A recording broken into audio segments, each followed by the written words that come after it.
Hello दोस्तों, स्वागत है आपका कॉमिक्स टाइम्स में। और आज हम शुरू कर रहे थे एक और बेहतरीन कॉमिक जिसका नाम है कुक ब्रांड और पेलंकारी जिंगारू। ये इसका पहला पेज आप देख सकते हैं दोस्तों। और अभी तक आपने हमारे चैनल को सब्सक्राइब नहीं किया दोस्तों तो प्लीज़ सब्सक्राइब कर दें। चलिए शुरू करते हैं बिना समय गंवाए।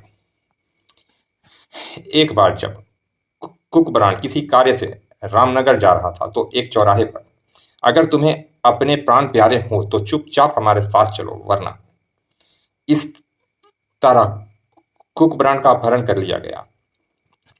हा हा हा हा हा। Welcome bond. तुम्हें सामने देखकर जिंगारू को प्रसन्नता हो रही है। कुक ब्रांड का अपहरण करने वाला दुनिया का कुख्यात अपराधी जिंगारू था। हा हा हा हा। हम तुम्हारे देश में कत्ले आम मचाने आए हैं मिस्टर कुक ब्रांड। इसी सिलसिले में हमने तुम्हारा अपहरण किया है। इसकी तलाशी लो और 4 नंबर कमरे में बच्चों के साथ बंद कर दो। यदि यह शैतानों यदि यह शैतान का बच्चा अपने उद्देश्य में सफल हो गया तो हिंदुस्तान में त्राही त्राही मच जाएगी। कुक ब्रांड को उस कमरे में कैद कर दिया गया जहां पहले से 5 बच्चे कैद थे। हमें बचा लो भैया, बॉन्ड भैया, वरना हमें बचा लो बॉन्ड भैया, वरना वे राक्षस हमें मार डालेंगे। चिंता मत करो मेरे नन्हे मुन्ने दोस्तों। बॉन्ड भैया के होते हुए कोई तुम लोगों का बाल भी बांका नहीं कर पाएगा। उसी रात भों भों मनमोजी इस तरह क्यों भौंक रहा है? जरूर कोई गड़बड़ है। कारण जानने के लिए जब मोटू घर से बाहर निकला, अरे बाप रे, भूत भों भों, तभी तड़ाक, हाय मर गया। क्या रहा? बेहोश कर दिया। गुड, अब जल्दी से सुपर कार को गैरेज से निकालो और गाड़ी में लाद कर निकल चलो। ओके प्यारे दोस्तों, यहाँ तक की कहानी आप मनोज कॉमिक्स के गत अंक सुपर एजेंट कुक ब्रांड का अपहरण में पढ़ चुके हैं। अब आगे पढ़ें। उन रहस्यमय भूत प्रेतों ने गैरेज से कुक ब्रांड की इजाद की सुपर कार निकाल और उसे धकेलते हुए बाहर की ओर ले जाने लगे। संयोग से सुपर कार का कंट्रोल कंप्यूटर मिस्टर हेडल सचेत था। टिक टिक। तो यह लोग कार का अपहरण कर रहे हैं। कोई बात नहीं, वक्त आने पर इन्हें भी मजा चखाऊंगा। लेकिन समझ में नहीं आता कि मेरा मास्टर इस समय कहाँ है और क्या कर रहा है। सुपर कार को मुख्य सड़क पर लाने के पश्चात उन रहस्यमय भूत प्रेतों ने उसे वहां खड़ी हेवी गाड़ी के भीतर धकेल दिया। चलो अब जल्दी से भीतर बैठो और निकल चलो यहाँ से, हमें कोई भी जोखिम उठानी नहीं है। चलो। और शीघ्र ही वो हेवी गाड़ी एक दिशा में भागी जा रही थी। मुझे मास्टर से कांटेक्ट करना चाहिए तथा उन्हें सारी स्थिति से अवगत करानी चाहिए। Hello master, hello hello master, mister Heddle calling, hello hello. लेकिन जब काफ़ी देर तक कोशिश करने के बावजूद भी हेडेल का कुक ब्रांड से संपर्क नहीं हो पाया। ओह, लगता है मास्टर के पास इस समय रिसीविंग सेट नहीं है। लेकिन ऐसा पहले तो कभी नहीं हुआ। वे तो हमेशा रिसीविंग सेट अपने पास रखते हैं। जरूर कोई गड़बड़ है। कहीं मास्टर किसी मुसीबत में तो नहीं है? यही बात हो सकती है। खैर, मैं पता लगा लूंगा। लेकिन यह गाड़ी को आखिर ले कहाँ जा रहे हैं? अगले दिन सुबह। सुनते हो जी, अपना अनोखा अभी तक वापस नहीं आया। आप जरा उसकी खोज कीजिए ना। मेरे पास इतना समय नहीं है। वैसे भी आजकल मैं एक केस को सुलझाने में बहुत उलझा हुआ हूँ। आपकी उलझन को मैं खूब जानती हूँ जी। आप हवलदार से इंस्पेक्टर क्या बन गए? आपका दिमाग भी सातवें आसमान पर रहने लगा है। लेकिन क्या आपने कभी यह भी सोचा है कि आपको यह तरक्की किसके कारण मिली है? यह तरक्की आपको अपने ही बेटे कुक ब्रांड के कारण मिली है। और आज आपको उसी की चिंता नहीं? कितने स्वार्थी इंसान हैं आप। देखो अनोखी की माँ, सुबह सुबह मेरा दिमाग मत चाटो। मुझे आज अपने ऑफिस जल्दी पहुंचना है। तुम उस मूर्ख की चिंता छोड़ो और जल्दी से मेरा नाश्ता लगाओ। तुम्हारा वह लाडला बहुत बड़े जासूस की दुम है। उसे कोई उड़ा नहीं ले जाएगा। अपने आप घर आ जाएगा। जाओ और नाश्ता लगाओ। मेरे पास भी तुम्हारे लिए नाश्ता बनाने की फुर्सत नहीं है। ऑफिस में ही कर लेना नाश्ता। इस औरत का दिमाग भी बुढ़ापे में सठियाया जा रहा है। पता नहीं कब अकल आएगी इसे। उधर कलावती सीधी कुक ब्रांड और मोटू के कमरे में पहुंची। बेटा मोटू, अरे बिस्तर तो खाली है। इतनी सुबह सुबह मोटू कहाँ चला गया? मोटू बेटे कहाँ हो तुम? मोटू बेटे कहाँ हो तुम? ओह ओह, भगवान ही बचा इस औरत से। चीख चीख कर सारा घर सिर पर उठा लिया है। और मोटू की तलाश करती हुई जब कलावती घर से बाहर निकली, अरे मोटू वहां कैसे पड़ा है? क्या हुआ उसे? उठो बेटा मोटू, क्या हुआ तुम्हें? और तुम इस तरह यहाँ क्यों पड़े हो? शीघ्र ही कलावती को असलियत का एहसास हो गया। ओह, यह तो शायद बेहोश है। ए जी, सुनते हो, जल्दी आओ। क्या हुआ भगवान, अब क्या मुसीबत हो गई? अजी जल्दी से इधर आइए, देखिए मोटू को क्या हुआ है। अरे क्या हुआ मोटू को? यह बेहोश है। यह तो वास्तव में बेहोश है, लेकिन बेहोश हुआ कैसे? अब यह मुझे क्या मालूम। तुम जल्दी से पानी लाओ, इसके होश में आने पर ही सारी बात मालूम हो सकेगी। ठीक है। क्या कारण हो सकता है इसके बेहोश होने का? अनोखे कल सुबह से गायब है और अब यह बेहोश है। तभी धमाका सिंह की दृष्टि पास पड़ी टॉर्च पर पड़ी। अरे टॉर्च! ओह, यह तो जली हुई है। इसका मतलब यह हुआ कि मोटू रात को किसी समय अपने कमरे से बाहर निकला होगा। तब जरूर रात में ही कुछ गड़बड़ हुई होगी। ओह, मनमोजी भी दिखाई नहीं दे रहा। तभी कलावती एक बाल्टी में पानी ले आई और धमाका मोटू के चेहरे पर पानी के छींटे मारने लगा।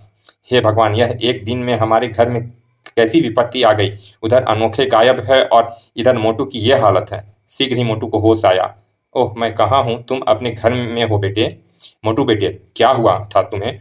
तुम यहाँ कैसे बेहोश पड़े थे? और जैसे ही मोटू को सब कुछ ध्यान आया, अरे बाप रे बाप, भूत भूत बचाओ। मोटू बेटे क्या हुआ? बचाओ, होश में आओ मोटू। अंकल, आंटी, आप। हाँ, ये हम हैं, लेकिन तुम्हें क्या हुआ है? अंकल, मैंने यहाँ भूत प्रेत को देखा। भूत प्रेत? क्या बकते हो? अजी, आप लड़के को डांट क्यों रहे हैं? आराम से पूछिए। तुम चुप रहोगी? मैं इस मोटू के बच्चे का नाटक खूब अच्छी तरह से समझ रहा हूँ। यह जरूर अनोखे और उसकी मिली भगत है। उधर वह दिन रात घर से गायब है और इधर यह भूत प्रेत का चक्कर चला रहा है। मुझे पूरा विश्वास है कि यह दोनों किसी सोची समझी स्कीम द्वारा हमें मूर्ख बनाने की कोशिश कर रहे हैं।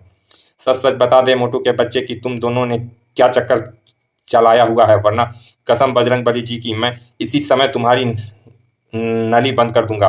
मैं सच कह रहा हूँ अंकल, मेरी बात का विश्वास कीजिए। फिर मोटू ने सारी बात धमाका सिंह को बता दी। सारी बात सुनकर तो तुम्हारा कहना है कि तुम मनमोजी के भौंकने की आवाज़ सुनकर घर से बाहर निकले थे और तब तुम्हें यह भूत प्रेत उड़ते हुए दिखाई दिए थे? हाँ अंकल, और उन्हीं प्रेतों में से शायद किसी ने मुझे घूसा मारा था। उसके बाद मुझे कुछ होश नहीं रहा। ए जी, क्या आपने ध्यान दिया कि मनमोजी की आवाज़ हमें अभी तक क्यों नहीं सुनाई दी है? ओह हाँ, इस तरफ तो मैंने ध्यान ही नहीं दिया। अगले ही पल तीनों मनमोजी को आवाज लगाते हुए मकान में घूमने लगे। मनमोजी, मनमोजी, मनमोजी, कहाँ हो तुम? एक जगह घास फूस के ढेर में। अंकल, यह देखिए, यह रहा मनमोजी। ओह, अरे यह भी बेहोश है। ए जी, अब तो मानना पड़ेगा कि मोटू बेटा सच ही कह रहा है। तभी, अरे यह इसके गले में कागज कैसा बंधा है?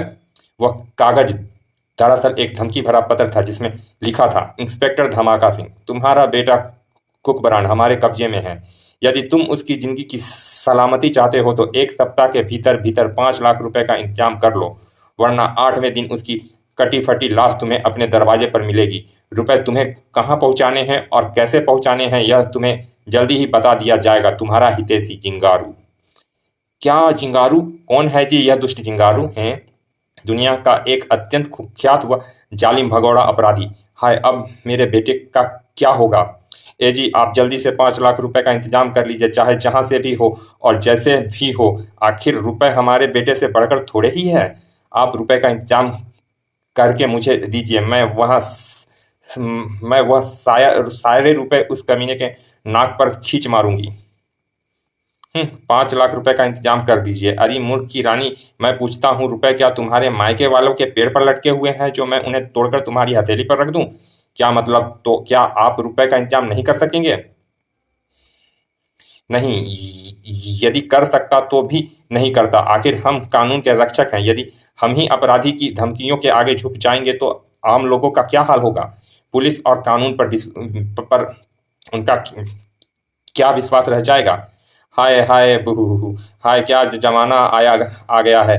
बेटे की जिंदगी पर बनी हुई है और एक बाप अपने पैसे बचाने की सोच रहा है। उसे पैसे से प्यार है, बेटे से नहीं। और वह भी उस बेटे से जिसने इसे इज्जत ही नहीं, लाखों रुपए भी कमा कर दिए हैं। बहू, हाय हाय, हे भगवान, मेरी तो किस्मत ही फूट गई है। बहू, मैं कहता हूँ बंद करो अपनी बकवास, तुम्हारा तो दिमाग ही खराब हो गया है। हाँ जी, मेरा तो दिमाग ही खराब हो गया है। जिसके दिल पर बीतती है वही दर्द को जानता है। आपका क्या है? आप तो स्वयं ही उससे छुटकारा पाना चाहते थे, इसीलिए खुश हैं। उफ, हे भगवान, यह औरत तो मेरा दिमाग ही खराब करके रख देगी। मोटू, मैं पुलिस स्टेशन जा रहा हूँ, तुम अपनी आंटी के साथ साथ घर का भी ख्याल रखना। बहुत अच्छा अंकल। और हाँ, यदि मेरे उस जासूस के बच्चे के बारे में कोई फ़ोन आदि आए तो मुझे फ़ोन कर देना, समझा? बिल्कुल समझ गया अंकल।